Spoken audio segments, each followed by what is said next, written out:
नमस्कार, कैसे हैं आप? ठीक हैं? कुछ साल पहले नरेंद्र मोदी जी ने ये हिंदुस्तान का जो पॉलिटिकल फाइनेंस का सिस्टम है उसको साफ करने की बात की थी और इलेक्टोरल बॉन्ड्स का जो कॉन्सेप्ट है वो नरेंद्र मोदी जी ने डेवलप किया और उसको इम्प्लीमेंट किया। और कुछ ही दिन पहले इलेक्टोरल बॉन्ड की सच्चाई देश को दिखी है। बेसिकली जो नरेंद्र मोदी जी ने इलेक्टोरल बॉन्ड का कॉन्सेप्ट रखा है वो दुनिया का सबसे बड़ा एक्सटॉर्शन रैकेट है। मैं फिर से कह देता हूं, दुनिया का सबसे बड़ा नेशनल लेवल का एक्सटॉर्शन रैकेट है। कंपनियों से हफ्ता लेने का तरीका है, कंपनियों से कॉन्ट्रैक्ट्स का शेयर लेने का तरीका है और शायद सबसे बड़ा, दुनिया में सबसे बड़ा भ्रष्टाचार का स्कैम है। इसके सब आंकड़े आपके सामने हैं। पूरी कंपनी की लिस्ट अभी आई नहीं है। इसमें शेल कंपनीज हैं, इसमें सीबीआई ईडी से प्रेशर डाल के पैसा लिया जा रहा है, डेट्स हैं, कंपनी पर केस लगता है, उसी के थोड़े दिन बाद बीजेपी को पैसा मिलता है, हजारों करोड़ रुपए का कॉन्ट्रैक्ट मिलता है, कॉन्ट्रैक्ट का एक कट बीजेपी को डायरेक्ट मिलता है। तो ये प्रधानमंत्री का कॉन्सेप्ट है और दुनिया में सबसे बड़ा भ्रष्टाचार का, करप्शन का उदाहरण है। अंग्रेजी में बोलूं या some years back Prime Minister came up with a concept which he claimed was designed to clean Indian political finance, and at the heart of the concept was the idea of the electoral bond, the ability for corporates to give electoral bonds anonymously. Now it turns out that this is a way of extorting money from India's largest corporates. It is a way of stealing money from the biggest contracts in the country. It is a way of intimidating corporates and making them, forcing them to give money to the BJP. So it is the world's biggest corruption scam, it is the world's biggest extortion racket, and it is run by the Prime Minister of India. I don't really expect the Indian media to pick up this in a large way, because I know, from past experience, the type of things you focus on. But this is huge theft taking place right in front of everybody's eyes, and it has been orchestrated by the Indian Prime Minister. Now, if you have any questions, please. Yes, Archana. I'll come to you.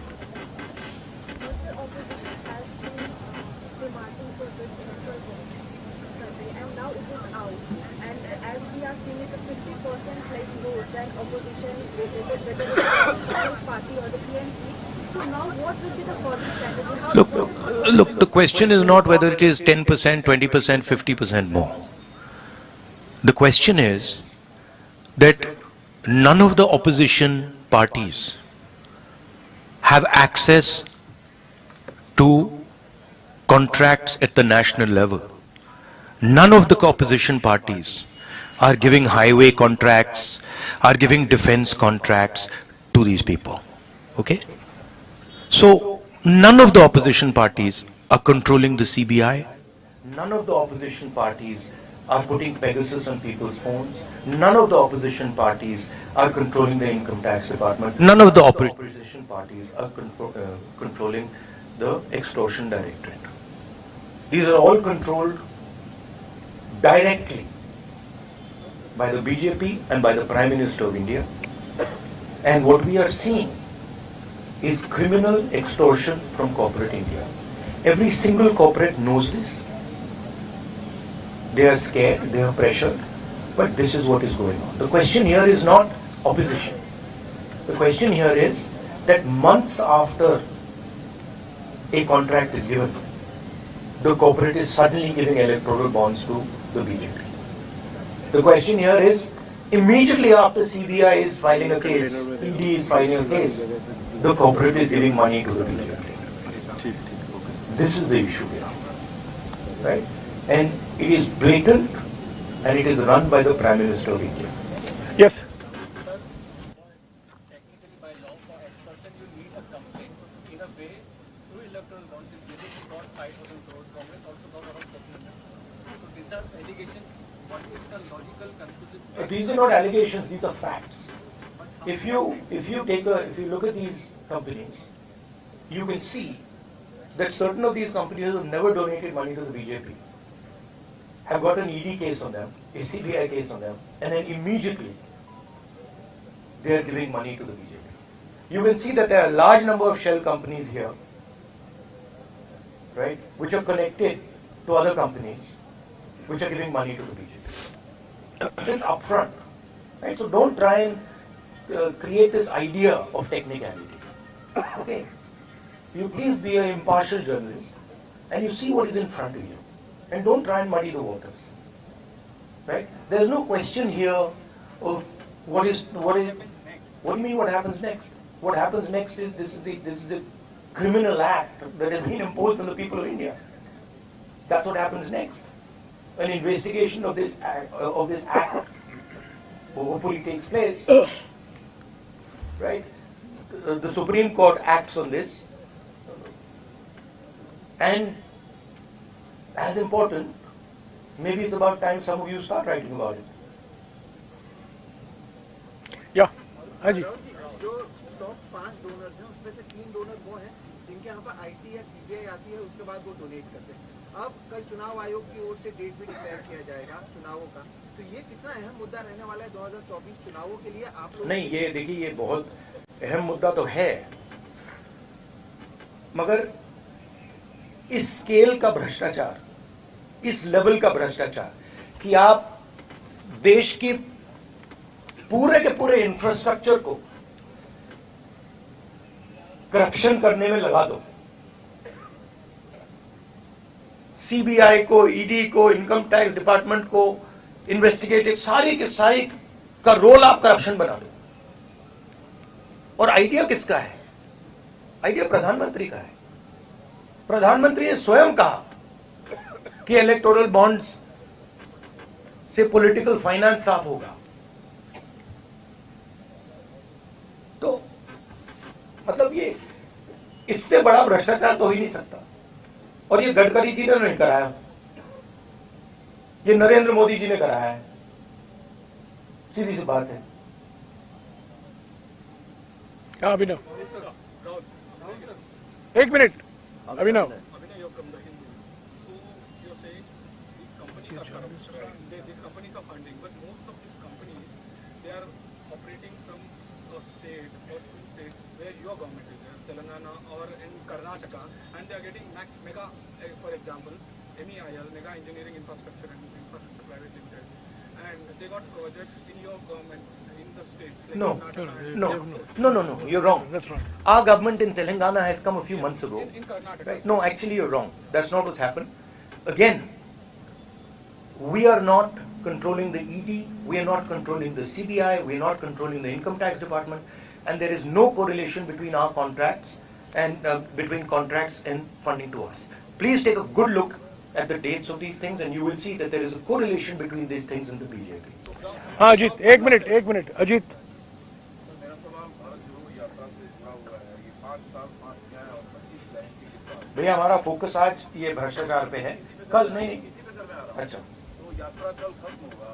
ये जो चुनाव 2024 का है, ये आपके लिए do and die का चुनाव क्या होगा?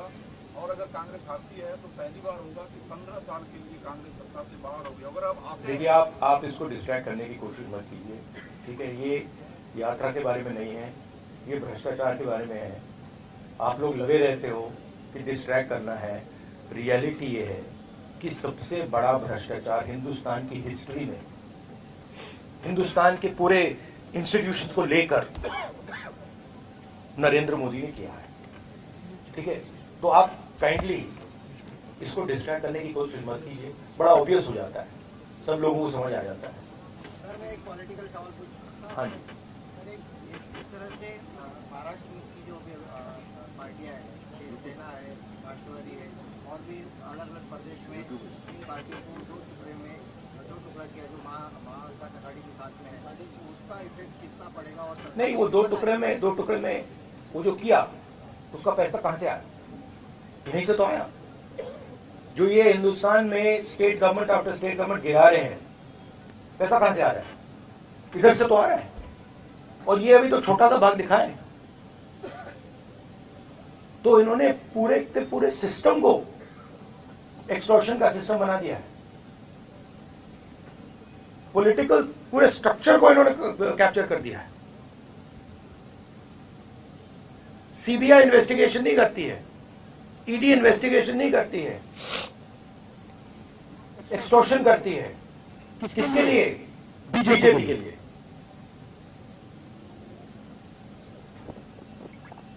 हाँ जी, एक मिनट हो गया।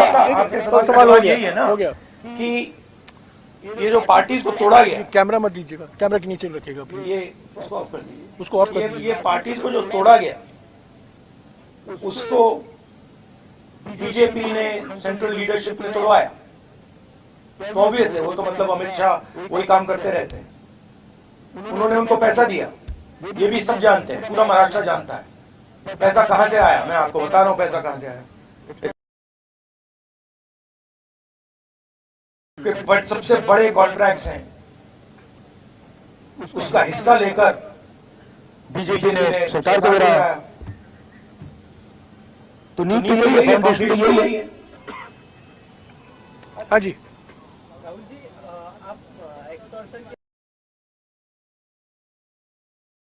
को लेकर, तो इस मुद्दे को लेकर आप सुप्रीम कोर्ट जाएंगे? जो भ्रष्टाचार हुआ है आपका मानना है, तो इसको इस मुद्दे नहीं, मेरा मानना मतलब आपने पढ़ा नहीं इसके बारे में क्या? आपने अभी बोला तो आपने लिस्ट दी थी कंपनी की, आप मीडिया में हो ना? नहीं, जाएंगे क्या, हम रेज करेंगे, मगर आपका भी काम बनता है ना। कहां कर रहे हो आप? तो ऐसे बोल रहे हो जैसे हुआ ही नहीं। तो मेरा कहना है, हाँ, सुप्रीम कोर्ट का रोल है, आपका रोल है। ये पूरा का पूरा जो हिंदुस्तान का इंस्टीट्यूशनल फ्रेमवर्क है, इसको बीजेपी ने कैप्चर कर रखा है। और पूरे सारे के सारे इंस्टीट्यूशंस इसी काम में लगे हुए हैं। ये एंटी नेशनल एक्टिविटी हो रही है, इससे बड़ी एंटी नेशनल एक्टिविटी हो ही नहीं सकती। और दुनिया में सबसे बड़े लेवल पे हो रही है, सबसे मतलब मैक्सिमम जैसे किया जा सकता है वैसे किया जा रहा है हिंदुस्तान में।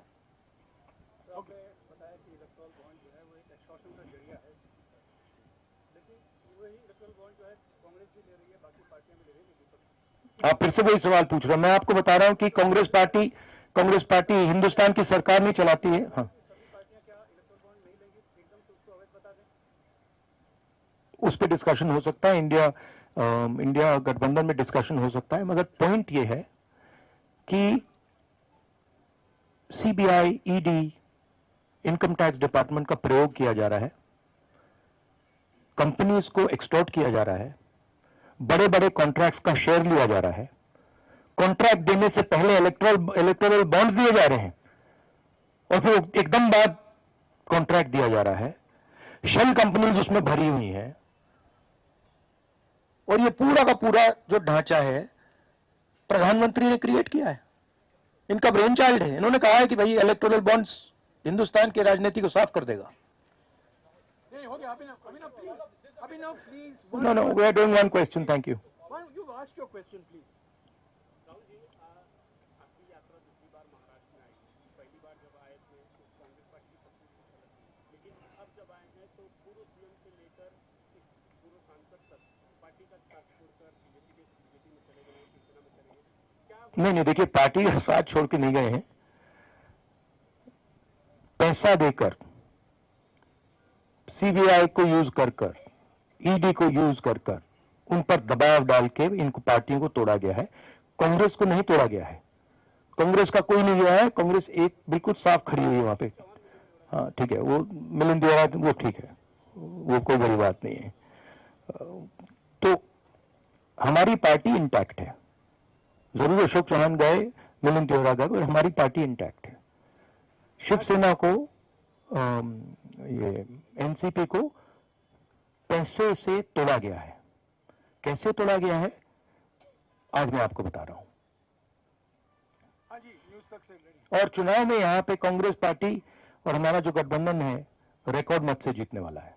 हाँ जी, अमेठी से जुड़ा हुआ सवाल है। पूरी यात्रा कवर की है और जब हम अमेठी पहुंचे तो जनता के बीच बहुत ज्यादा डिमांड ये थी कि राहुल गांधी जी जो है वो चुनाव लड़े अमेठी से। तो क्या ऐसा होता हुआ दिखाई देगा? ये तो हमारी सीईसी है, खारगे जी हैं, वो ऑर्डर देंगे, मैं करूंगा जो भी उनकी राय है। मैं कांग्रेस पार्टी का सिपाही हूं, जो ऑर्डर मिलेगा करूंगा। We can. हाँ, Thank you. Last question. हाँ, ये सारे इलेक्ट्रल बॉन्ड में जितनी कंपनी लिस्टेड है उसमें से आपको जिसने फंडिंग किया है उनके भी नाम सामने आएंगे। तो आगे चलकर ऐसा होगा क्या कि आपको जिसने फंडिंग किया है उनको भी सीबीआई और ईडी से फिर से टारगेट किया जाएगा? हो सकता है। सीबीआई और ईडी जैसी चीज नहीं है, वो बीजेपी का औजार है, वो बीजेपी के कंट्रोल में है।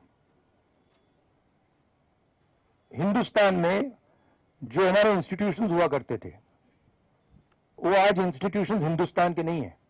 चाहे वो इलेक्शन कमीशन हो, चाहे वो सीबीआई हो, ईडी हो, ये सब हो, ये अब बीजेपी और आरएसएस के हथियार हैं।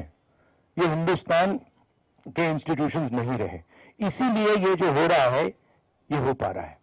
अगर ये इंस्टीट्यूशंस अपना काम करते, अगर सीबीआई अपना काम करती, ईडी अपना काम करती, तो ये नहीं होता।